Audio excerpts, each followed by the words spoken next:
नमस्कार, मैं हूं सुमित अवस्थी। चक्रव्यूह स्पेशल में आपका स्वागत है। सोमनाथ मंदिर का उल्लेख द्वादश ज्योतिर्लिंग स्तोत्र में सबसे पहले आता है, सौराष्ट्रे सोमनाथम च।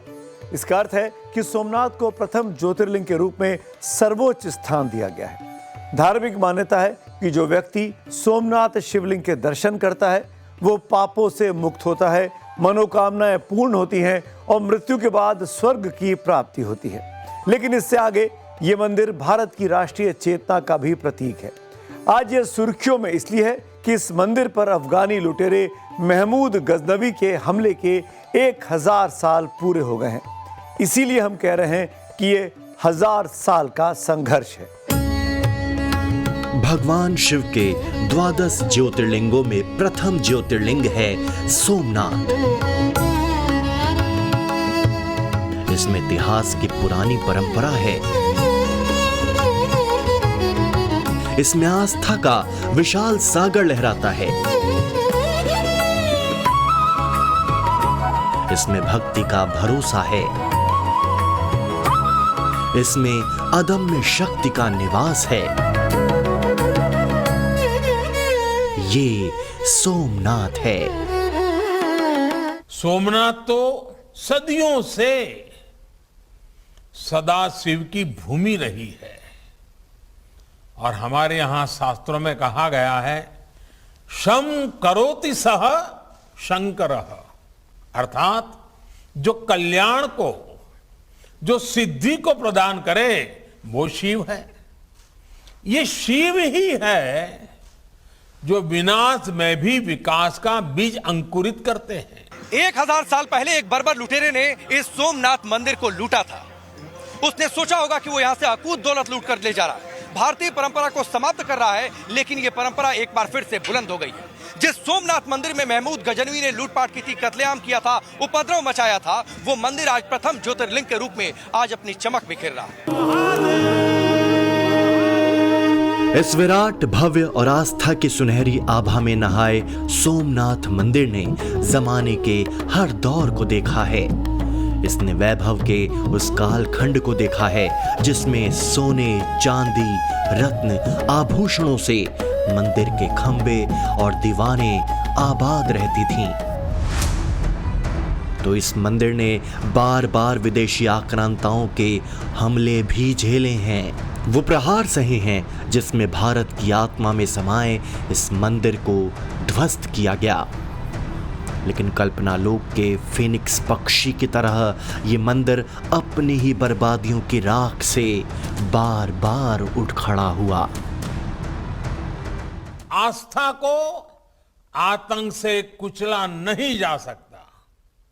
इस मंदिर को सैकड़ों सालों के इतिहास में कितनी ही बार तोड़ा गया, यहां की मूर्तियों को खंडित किया गया, इसका अस्तित्व मिटाने की हर कोशिश की गई, लेकिन इसे जितने भी बार गिराया गया वे उतनी ही बार उठ खड़ा हुआ। इसलिए भगवान सोमनाथ मंदिर आज भारत ही नहीं, पूरे विश्व के लिए एक विश्वास है और एक आश्वासन भी है। आज फिर से ये सोमनाथ मंदिर सुर्खियों में है। 1000 साल पहले भी यही भव्यता इस मंदिर में समाई हुई थी। आस्था का ऐसा ही समंदर उन दिनों भी लहराता था। अस्ताचल की ओट में जाते भगवान भानु की सुनहरी किरणें इसी तरह मंदिर की आभा को बढ़ा रही थीं कि एक विदेशी हमलावर आया, हिंसा के घोड़े पर सवार होकर, और भारत की आत्मा को छलनी करके चला गया। 8 जनवरी 1026 को सोमनाथ मंदिर पर महमूद गजनवी ने हमला करके भीषण रक्तपात किया था। उसके बाद सोमनाथ मंदिर के बनने और हमले होते रहने की एक श्रृंखला चली। आखिरी बार 1951 में सोमनाथ का वो मंदिर बनकर तैयार हुआ जिसकी भव्यता और दिव्यता करोड़ों हिंदुस्तानियों को आस्था से भर देती है। हम आपको दिखाएंगे कि सोमनाथ का भव्य मंदिर पहली बार कब अस्तित्व में आया, भगवान शिव के इस धाम का नाम सोमनाथ क्यों पड़ा, कितनी बार इसको लूटा गया और कितनी बार इसका निर्माण हुआ, और आजादी के बाद इसके निर्माण में आस्था और राजनीति का संघर्ष किस तरह चला। 15 अगस्त 1947 की आधी रात को जब दुनिया सो रही थी, तब भारत गुलामी की एक लंबी निद्रा से जागा था। जिस वक्त भारत आजाद नियति से अपना मिलन कर रहा था, उसके कुछ समय बाद 12 नवंबर 1947 में तत्कालीन गृह मंत्री और उप प्रधानमंत्री सरदार वल्लभ भाई पटेल जूनागढ़ पहुंचे। वहां से वो सोमनाथ पहुंचे। वो दिवाली का समय था, दुनिया जगमगा रही थी, लेकिन दिवाली की चकाचौंध और रोशनी के बीच सोमनाथ का वो मंदिर 1000 साल की बर्बादी के अंधेरे में डूबा था। मंदिर का वो हाल देखकर सरदार पटेल काफी ज्यादा व्यथित हुए। उन्हें यह दुख अपना नहीं बल्कि पूरे देश का लगा, और इसीलिए मंदिर के पुनर्निर्माण का उन्होंने आदेश भी दे दिया और उसका ऐलान भी कर दिया। सरदार पटेल की पहल को दूसरे स्वतंत्रता सेनानी के.एम. मुंशी का समर्थन और सहयोग मिला। इसके बाद पटेल मुंशी और दूसरे कांग्रेस नेताओं के साथ मंदिर निर्माण के प्रस्ताव को लेकर महात्मा गांधी के पास पहुंचे। गांधी ने पटेल के इस फैसले का स्वागत किया, लेकिन यह भी सुझाव दिया कि मंदिर का निर्माण आम लोगों से चंदा लेकर होना चाहिए। इसमें सरकारी खजाने से पैसा नहीं लेने का सुझाव भी गांधी ने दिया। 28 नवंबर 1947 की प्रार्थना सभा में महात्मा गांधी ने कहा कि मैंने सरदार वल्लभ भाई पटेल से पूछा कि सरदार, मैंने सुना है कि तुम इसके लिए पैसा दे रहे हो और कोई 1-1.5 लाख रुपए दिया जाने वाला है। तो आप ध्यान से सुनिए सरदार वल्लभ भाई पटेल ने क्या जवाब दिया। सरदार पटेल ने जवाब दिया कि जब तक मैं जिंदा हूं, सरकारी खजाने से सोमनाथ मंदिर के लिए 1 पैसा नहीं दिया जाएगा। जिसको मेरी बात में कोई संदेह हो, वो गांधी वाङ्मय वॉल्यूम 90 के पेज 127 पर जाके ये प्रार्थना प्रवचन गांधी जी का सुन सकता है। ये आकाशवाणी के आर्काइव में भी सुरक्षित है, वहां से आप आवाज भी सुन सकते हो कि उन्होंने यही कहा कि नहीं कहा। तो सरदार पटेल ने स्पष्ट कहा कि 1 पैसा सोमनाथ मंदिर के लिए सरकारी खजाने से नहीं दिया जाएगा। सोमनाथ मंदिर के लिए पैसा आस्था और विश्वास की तिजोरी से निकला है। यह मंदिर भारत के स्वाभिमान का प्रतिबिंब है। जिस सोमनाथ मंदिर को लुटेरे गजनवी ने जमींदोज कर दिया था, वो मंदिर अपने संपूर्ण वैभव के साथ फिर से उठ खड़ा हुआ है। इसीलिए विध्वंस के 1000 साल बाद मंदिर निर्माण का ये लम्हा स्वाभिमान पर्व बन चुका है, और इस स्वाभिमान पर्व को आम आदमी भी मना रहे हैं।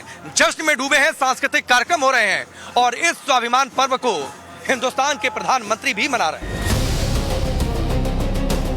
दुर्भाग्य से कुछ समय बाद ही महात्मा गांधी की हत्या हो गई और 15 अक्टूबर 1950 को सरदार पटेल का निधन हो गया।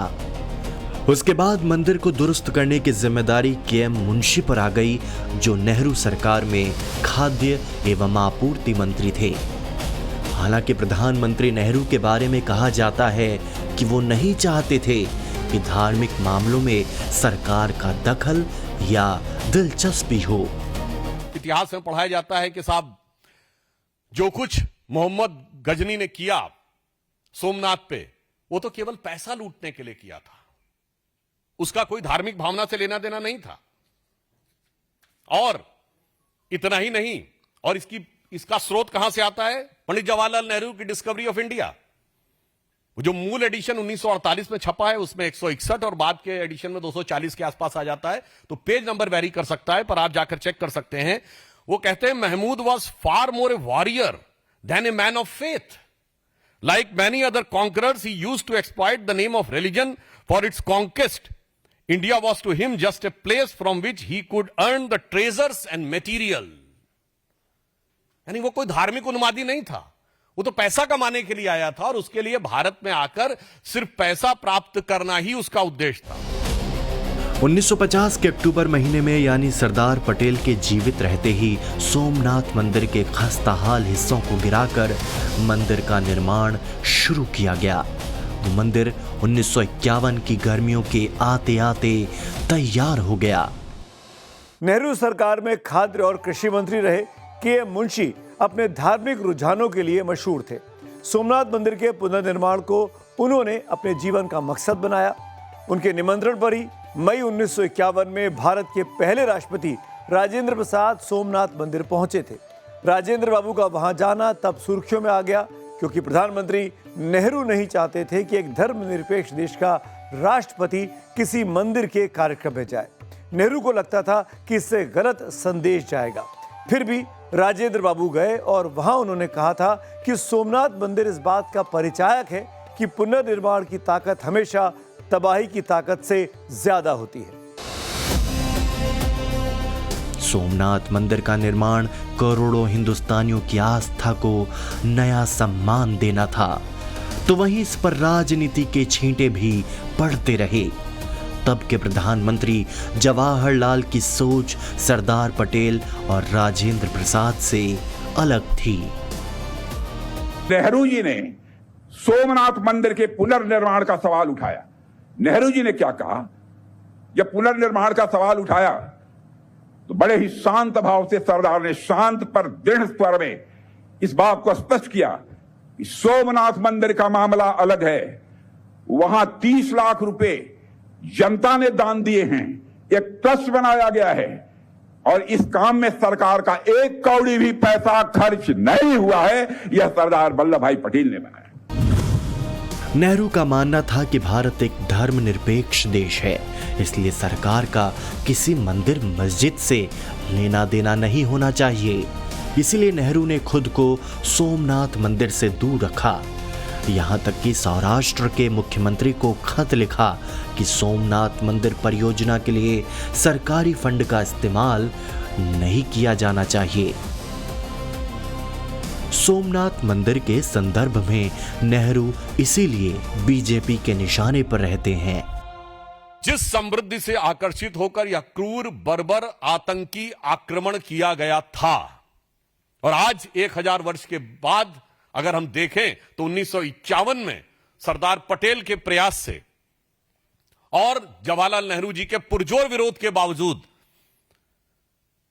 प्रथम राष्ट्रपति डॉक्टर राजेंद्र प्रसाद जी की उपस्थिति में यह स्वप्न साकार हुआ था।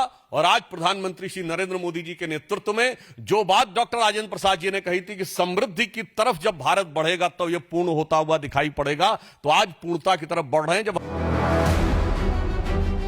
सोमनाथ मंदिर के महमूद गजनवी के हाथों लूटे जाने के 1000 साल पूरे होने पर जिस वक्त स्वाभिमान पर्व मनाया जा रहा है, उसी वक्त नेहरू का सोमनाथ को लेकर इतिहास भी खंगाला जा रहा है।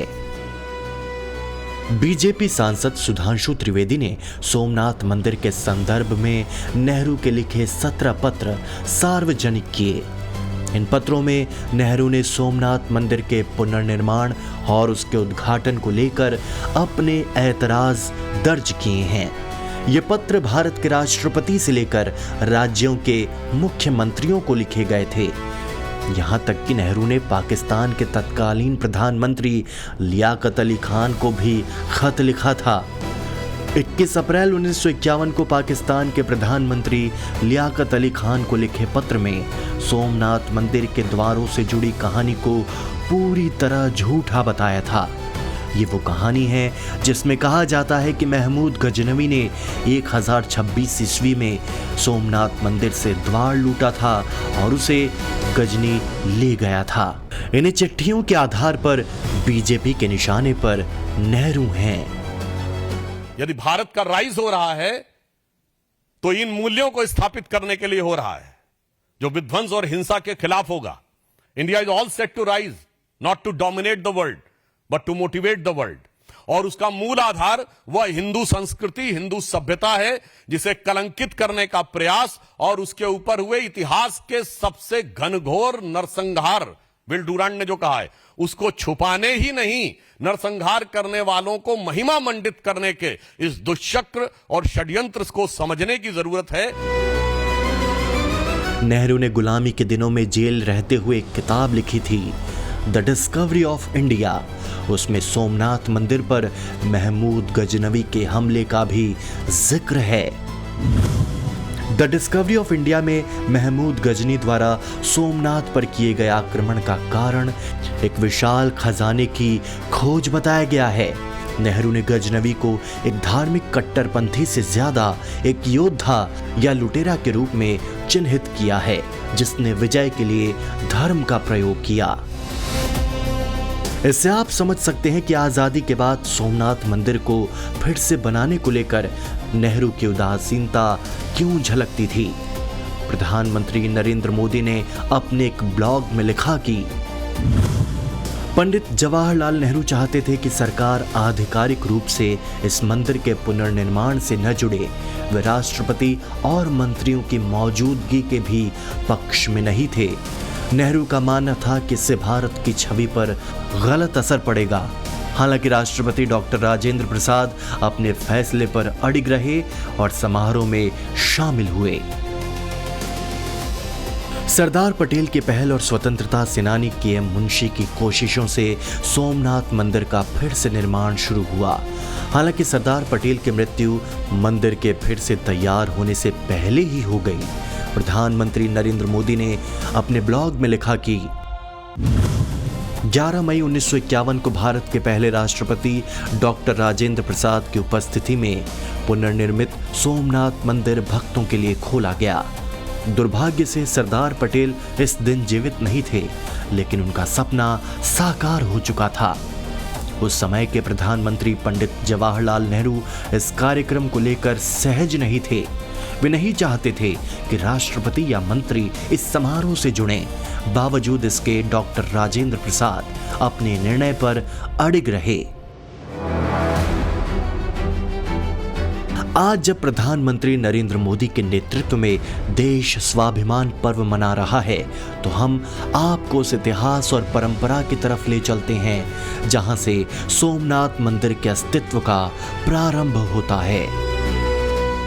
सोमनाथ मंदिर हर भारतीय को भाव विभोर करता है।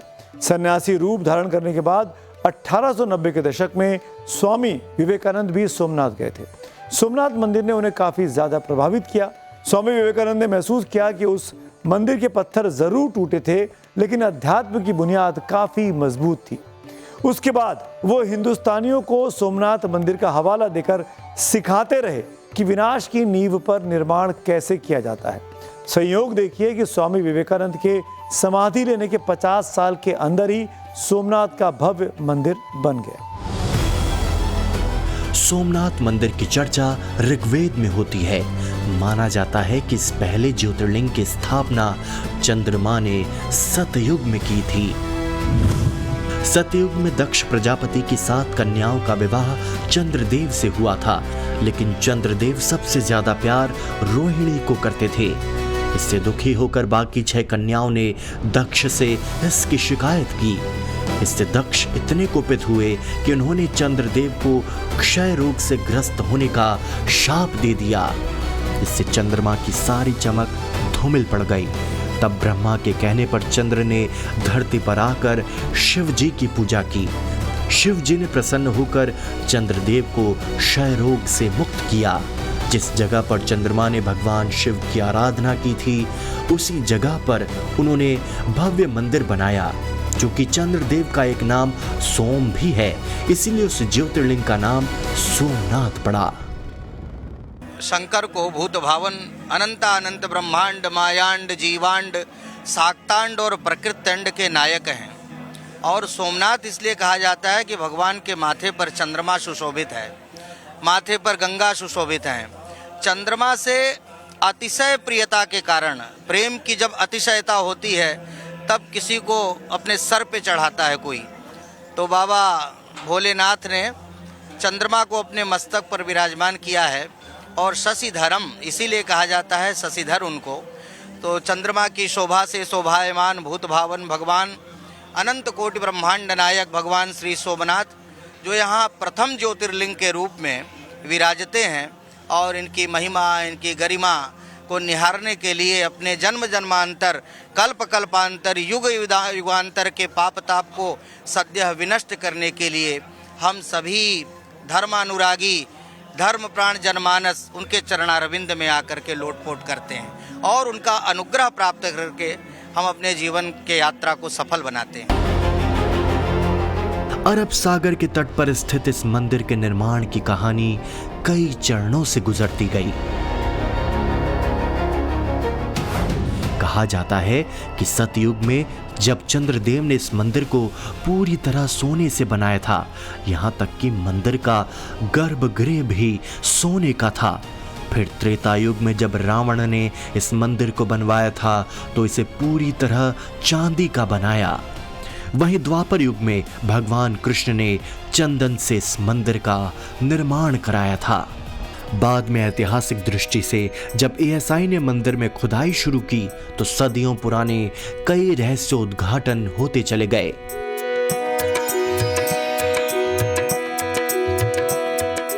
मंदिर में बने स्तंभ का इतिहास 1500 साल पहले तक जाता है। हालांकि वाण स्तंभ नाम का यह स्तंभ कब बना इसे कोई नहीं जानता, लेकिन इस पर संस्कृत में जो कुछ लिखा है वो हजारों साल पहले भारत की उन्नत तकनीक को दर्शाता है।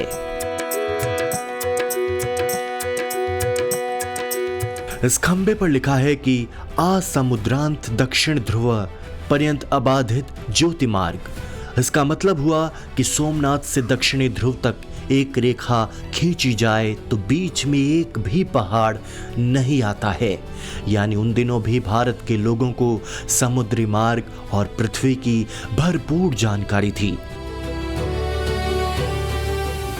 जिस दौर में यूरोप के लोगों को धरती समतल लगती थी, उस वक्त भी भारत की जानकारी दक्षिणी ध्रुव तक थी। यहाँ गोमती नदी में स्नान को सबसे पवित्र माना जाता है, क्योंकि इस नदी में पानी सूर्यास्त के समय कम होने लगता है, लेकिन सुबह दिन चढ़ने के साथ बढ़ने लगता है। कई बार हमलों के बावजूद आज भी सोमनाथ मंदिर अपनी जगह खड़ा है। विशाल अरब सागर सोमनाथ के चरणों में रहता है। ये वो जगह है जहां पर समुद्र ने कभी भी अपनी सीमा और मर्यादा नहीं लांघी। आधी सुनामी तूफान कुछ भी आ जाए, समुद्र देवता सोमनाथ के पग पखार कर वापस लौट जाते हैं। ये आस्था का वो केंद्र है जिसे नफरत और बर्बरता से भरे लुटेरे कभी तबाह नहीं कर सकते। 1000 साल बाद आज भी सोमनाथ मंदिर अपनी जगह है और आज भी समुद्र विशाल अरब सागर अपनी जगह। सोमनाथ मंदिर को पहला आघात 8 जनवरी 1026 ईस्वी को लगा, जब महमूद गजनवी ने इसे लूटा। 1017 ईस्वी में अफगानिस्तानी यात्री और इतिहासकार अल बरूनी भारत आया था। अल बरूनी जब गुजरात में पहुंचा तो सोमनाथ मंदिर को भी देखा। उसके वैभव को देखकर अल बरूनी दंग रह गया। अपनी किताब में सोमनाथ मंदिर की संपन्नता और वैभव के बारे में अल बरूनी ने विस्तार से लिखा। उसने हवा में लटके शिवलिंग की चर्चा भी अपनी किताब में की। अल बरूनी की किताब को पढ़कर ही गजनवी के दिमाग में सोमनाथ मंदिर को लूटने का विचार आया। इसके बाद महमूद गजनवी भारत आया तो सीधे सोमनाथ मंदिर पर हमला बोला। मंदिर के वैभव को देखकर गजनवी दंग रह गया, खासकर हवा में लटके शिवलिंग को देखकर। उसका जो सबसे प्रमुख और सबसे मुख्य और जो सबसे ज़्यादा चर्चित और विवादित जो आक्रमण रहा है वो सोमनाथ के मंदिर पर रहा है, क्योंकि वहाँ पर आक्रमण करके उसने बहुत सारा धन जो है वो कई मन सोना वो यहाँ से लेकर गया। एक मंदिर में जो है वो बहुत 40 मन जंजीरों से बना हुआ एक महाघंटा जो है वो लटका हुआ था, जो कि सोमनाथ मंदिर की प्रसिद्धि का कारण था। उस सारे धन को और उसने जो गर्भगृह था, गर्भगृह से शिवलिंग को भी उसने हटाया, तोड़ा। अपने लुटेरे दोस्तों और सैनिकों के साथ सोमनाथ मंदिर में पहुंचते ही महमूद गजनवी ने अपना रंग दिखाना शुरू किया। उसने मंदिर में उस वक्त पूजा कर रहे लोगों की हत्या कर दी। साथ ही वो लगातार कई दिनों तक हत्या करता रहा। एक अनुमान है कि अपने उस लूट के दौरान महमूद गजनवी ने 50,000 लोगों का कत्ल किया। उसने मंदिर से सोने चांदी की लूट के लिए दरों दीवारों को तोड़ दिया। साथ ही मंदिर से सोने चांदी और हीरे जवाहरात लूटने के बाद मंदिर तोड़कर चला गया। हालांकि इस पर मतभेद हैं कि उसने असली शिवलिंग को नष्ट कर दिया या अपने साथ ले गया, लेकिन मंदिर परिसर की खुदाई में शिवलिंग या उसके अवशेष भी नहीं मिले। और यहाँ का जो शिवलिंग था उसको भी वो अपने साथ गजनी लेकर गया। उस शिवलिंग के उसने कई टुकड़े करवाए और गजनी में जो जामा मस्जिद थी उस जामा मस्जिद की सीढ़ियों में उन शिवलिंग के टुकड़ों को रखवाया। और जो गजनी का जो शाही किला था उस शाही किले के दरवाजे के नीचे भी, जहाँ से प्रवेश द्वार था, वहाँ पर प्रवेश द्वार के नीचे भी जो है वो उसने उस शिवलिंग के टुकड़े को रखवाया। इसका दो ही कारण था, एक तो आर्थिक तो था ही कि यहाँ से अधिक धन लूटकर वापस जाना था, और दूसरा यहाँ पर जो सनातन संस्कृति थी उसको भी नुकसान पहुंचाना था और इस्लाम का झंडा जो है वो बुलंद करना था। सोमनाथ के पवित्र मंदिर को ध्वस्त करने के बाद महमूद गजनवी वापस लौट गया, लेकिन उसका इतिहास वर्तमान के साथ कदम ताल करता है, क्योंकि उसमें किसी भी देश के लिए सबक छुपा है। महमूद गजनवी सुबुक्तगीन का पुत्र था, जो गजनी के पहले स्वतंत्र शासक के रूप में जाना जाता है। गजनवी का जन्म 971 ईस्वी में हुआ था। दुनिया में भले वो महमूद गजनवी के नाम से जाना जाता है, लेकिन गजनी के शासक के रूप में वहां के सिक्कों पर उसका नाम अमीर महमूद ही दर्ज है। महमूद गजनवी ने 999 ईस्वी से ही भारत पर लगातार हमले जारी रखा। उसने 1001 ईस्वी में पाल वंश के राजा जयपाल के विरुद्ध भीषण युद्ध किया। गजनवी घुड़सवार, सेना और कुशल सैन्य रणनीति में माहिर था। इसके कारण उसने जयपाल को बुरी तरह हरा दिया और उसकी राजधानी वह हिंद को तबाह कर दिया, जो आज का पेशावर है।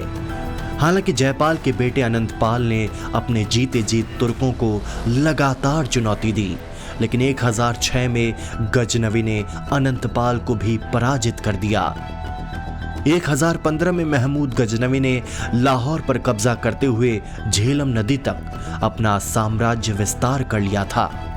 उसके बाद 1019 और 1021 में गंगा घाटी में गजनवी ने 2 बार हमले किए।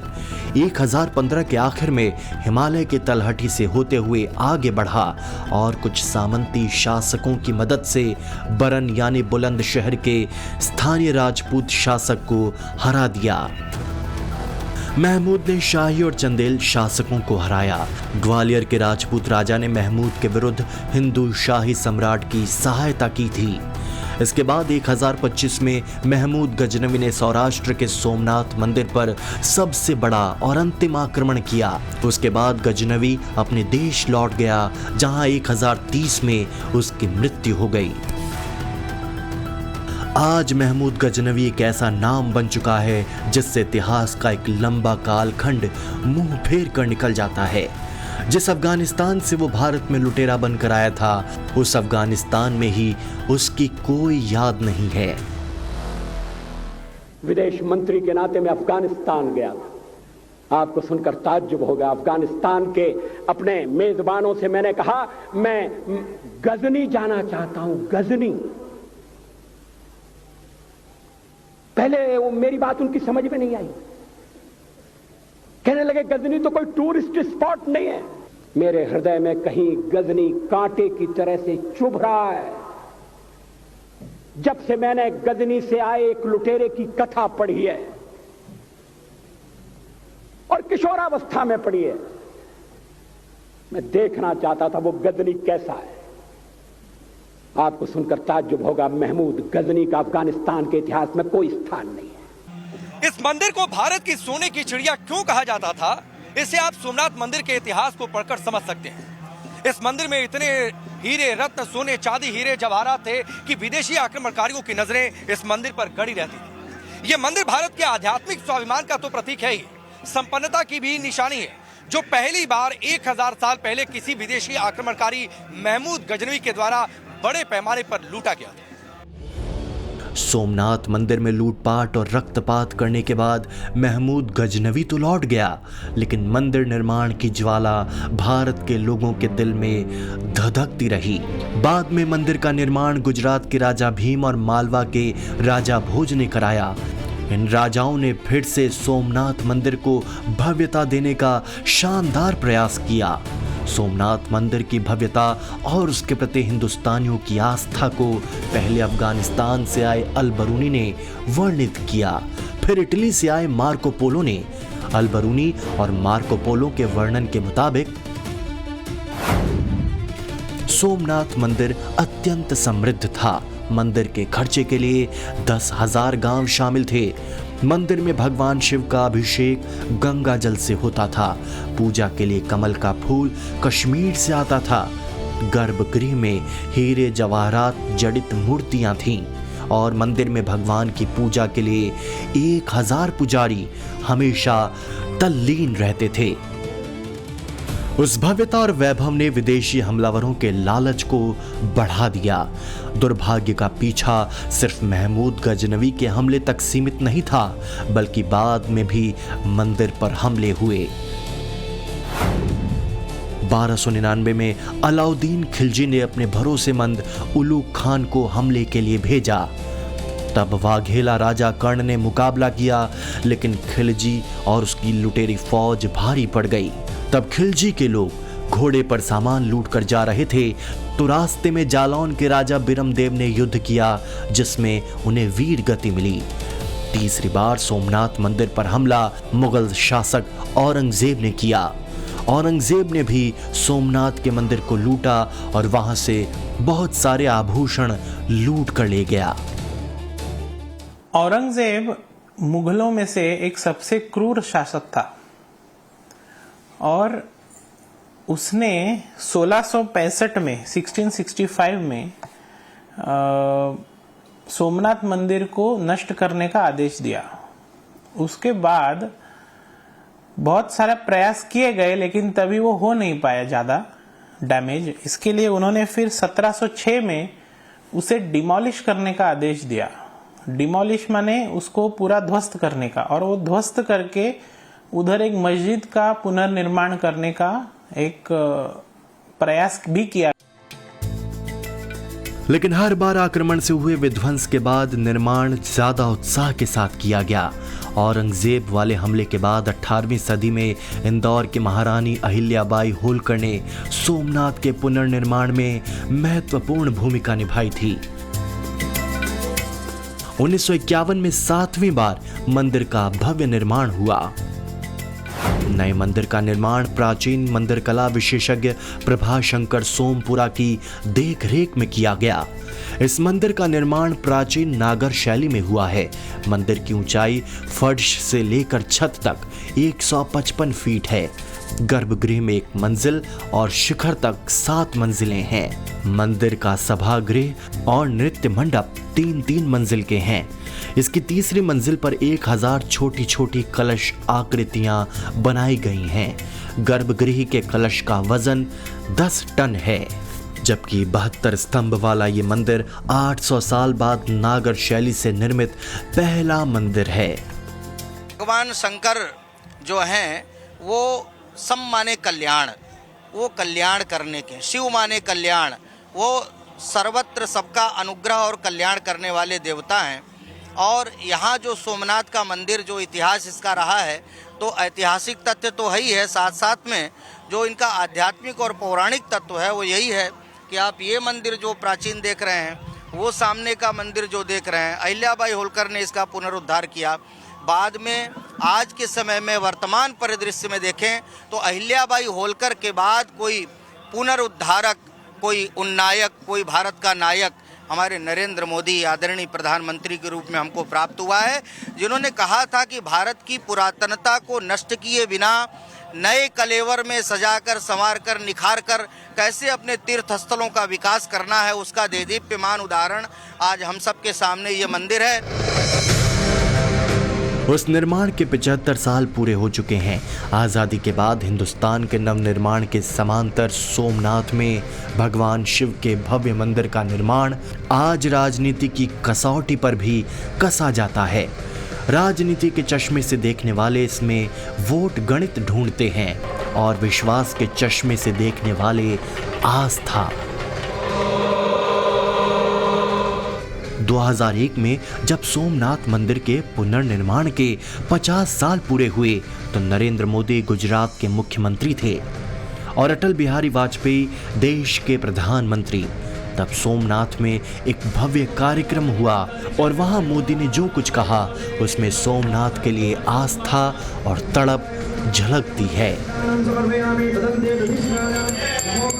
1026 में सोमनाथ का मंदिर ध्वस्त किया गया था, लेकिन हमें अंदाज नहीं था वो दर्द कितना गहरा होगा कि यह तीर्थ स्थान जो खंडित, ध्वस्तीभूत और पराजित है, हमारे अपमान और लापरवाही का स्मारक बना हुआ है।